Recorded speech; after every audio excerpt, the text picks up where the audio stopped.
Hello, hello, hello. How are you guys doing today? Okay, my favorite video of the week to make. Welcome to Peter's Movie Club. So if this is your first time over here, welcome. How are you guys doing? Okay, so every week I announce a movie that we're gonna watch together over here. All the movies are picked from Tubi, which is a free streaming app. It is currently available in Mexico, Canada, the United States, and I was just told recently that it is now over in the UK and Europe.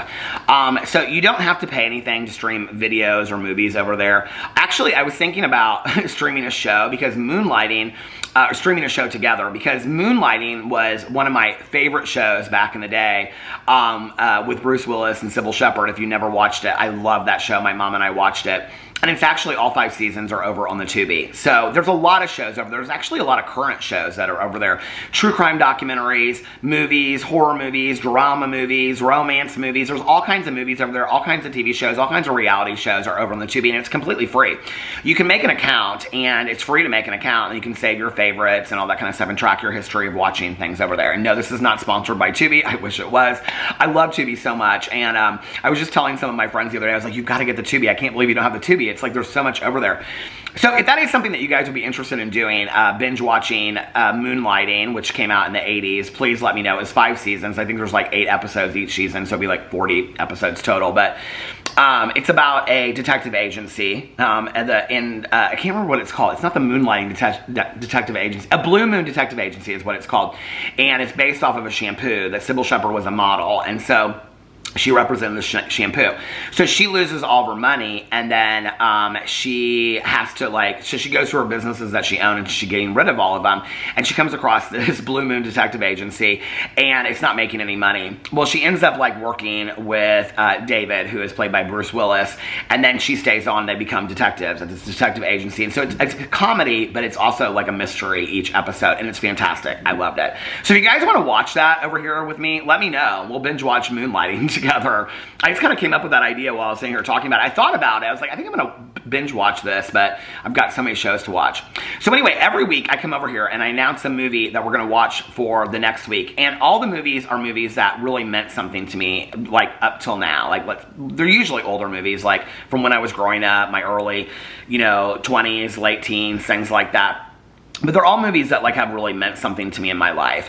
And then I do a review of the last week's movie at the beginning, and then I announce the movie for the end, okay? And I'm really excited because this week's movie is one of my all-time favorite movies, and I haven't seen it in a really long time. So first let's talk about the movie from last week, which was St. Elmo's Fire. Now, I believe I looked, and St. Elmo's Fire came out in, I think it was 1985. I actually hadn't seen St. Elmo's Fire until I sat down to watch it. I thought that I was going to get Alex to watch it with me, but he's so into Love Island right now that we just haven't had the time to watch it. In retrospect, I don't know that my husband really would have loved it that much. So last night, it was yesterday, and I was like, oh my God, Thursdays, I'm always like, I haven't watched a movie for this week. So I sat outside last night, made myself a Diet Dr. Pepper. I hadn't had one of those in a couple days. Made myself a Diet Dr. Pepper, turned off all the porch lights, sat in the dark, and sat outside with my iPad, and I watched St. Elmo's Fire. And I had just watched the documentary on Hulu called Brats, about the Brat Pack, which is interesting when I was watching it because the Brat Pack was composed of all of the main characters except for Mare Winningham. I don't know how she was left out of that Brat Pack situation, but she's the only one out of the main characters that was not part of the Brat Pack. And watching it's also interesting because the whole thing kind of started with Emilio Estevez, which was... It's interesting to me because when I watched it back, he's the most unrelatable character to me in the show. Or in the movie. So anyway, I watched it last night.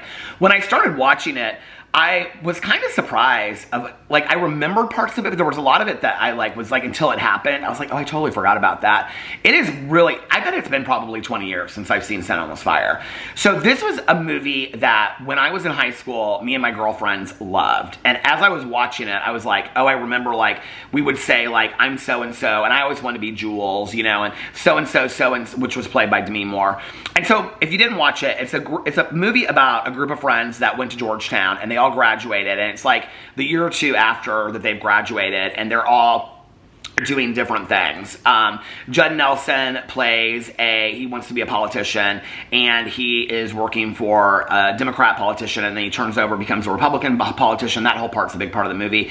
He is dating and wants to get married to Ali Sheedy, whose name is Leslie in the movie, and he's cheating on her behind the scenes, but she doesn't know that. Her old roommate is Demi Moore, who is obsessed with the fact that her dad's second wife, who she refers to as her step monster, is dying in a hospital, and she's constantly coming up with the cheapest way to, because she's responsible for the cheapest way to like dispose of the body once she's gone. And in fact, that's how the whole movie ends. The whole movie ends in the very last line. It's her talking about, she found out that and I didn't remember this, that it only costs $250 to dispose of a cat, and so she thought about dressing her step monster up as in a cat suit. And then they all go, there's this thing that they do through the movie, they go, boogla, boogla, boogla, ah, ah, ah. So anyway, I kind of forgot how much I really loved this movie, and how much it really meant to me in my high school years, especially. Not so much college, but really my high school years. And it's interesting because when I watched the Bratz documentary, they talk in there about how Demi Moore was sober through the whole shooting of this and had a sober companion. And what's so interesting is that, I just, as soon as she pulls out the bottle, she shows up over at Alec and Leslie, Judd Nelson and Ali Sheedy's apartment, like at the beginning of the movie, and she pulls out a bottle of Absolute vodka, which was my drink of choice early on in my years before I switched over to drinking whiskey. And I was like, oh my God, I think it was this movie that got me wanting to drink Absolute vodka, which is so crazy to know that she was sober at the time. In fact, I was watching, I was like, is she pouring herself water? Like, what's going on here? And then Andrew McCarthy plays like a would-be writer, and Rob Lowe is kind of just really irresponsible and floats from job to job to job. How he ever graduated from Georgetown is beyond me. They don't really ever explain that. And who else is in it? Who else? Mayor Winningham is a social worker, and she it's kind of weird because she's kind of like an unlikely friend, but she's in love with Rob Lowe. I just have to say, I had such a crush on Rob Lowe back in the day. I think I'm like 52. I think he's like 57 or something like that. He still looks good today. He's in the documentary Bratz, but he was so good looking back then. I totally understand now why I had a crush on him.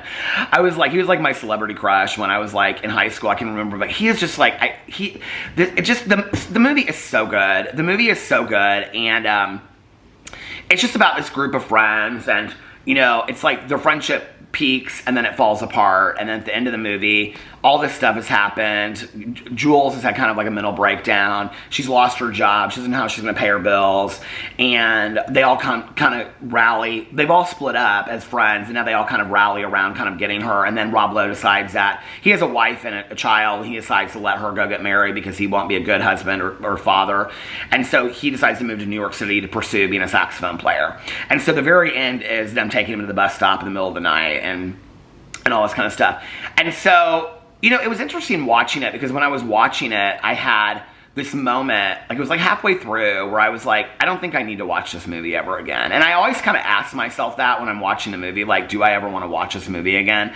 Like, you know, I've said that with some movies, it's like I could watch them a million times again. Like Miss Firecracker, I said I could watch it, you know, 3 more times this summer. But with this movie, I like watched it. It really made me sad. It reminded me of how, like, I read Catcher in the Rye like, I read it first, like, in, you know, 9th grade or something, and then all these years after. And as I got older, like, Catcher in the Rye by J.D. Salinger really makes me sad. And this really made me sad watching it back in retrospect. It's a fantastic movie. It's really, really well done. But I was really crying at the end. Like, there was a few parts where I was really crying, and I was like thinking back on my friendships that I've had, and some still exist and some I haven't talked to in 30 years, you know? And I was like, you know, I don't think I ever need to see this movie again. Like, I've seen it, and it really meant something to me, and it signifies a period of my life.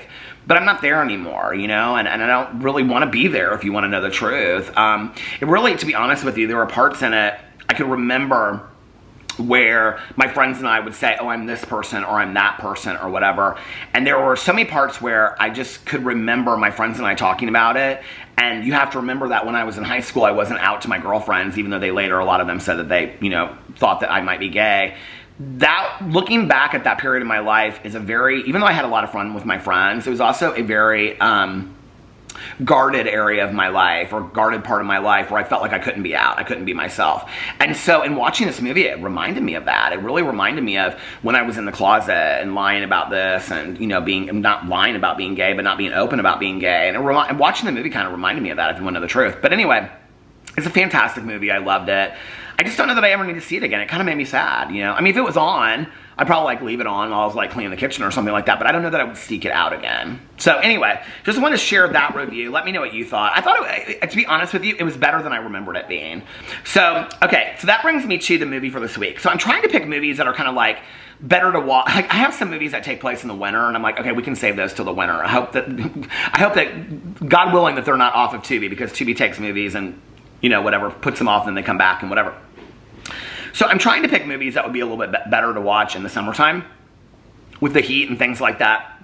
And I have a list, and I actually was just going to go through my list like I did one week and just randomly pick a movie. And so I went through last night. I was like, okay, this is literally one of my favorite movies of life. It was watching it was so self-defining for me.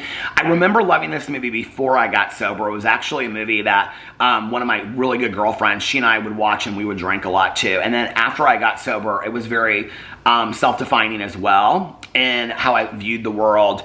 And I can remember there's a significant part in the movie. It's funny because I want to watch it to see how much I remember of it, because it's another movie that I haven't seen in a long time.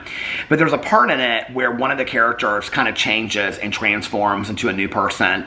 And I remember that so significantly after I got sober. And so the movie is Thelma and Louise. And I'm so excited to watch it with you guys this week. And the line is where Thelma, who's played by Gina Davis, it's Gina Davis and Susan Sarandon, and it's a road trip movie. And Gina Davis says something to her about going back to where they came from, which I think is Texas, and she says, I can't go back. Something's changed in me and I can't go back.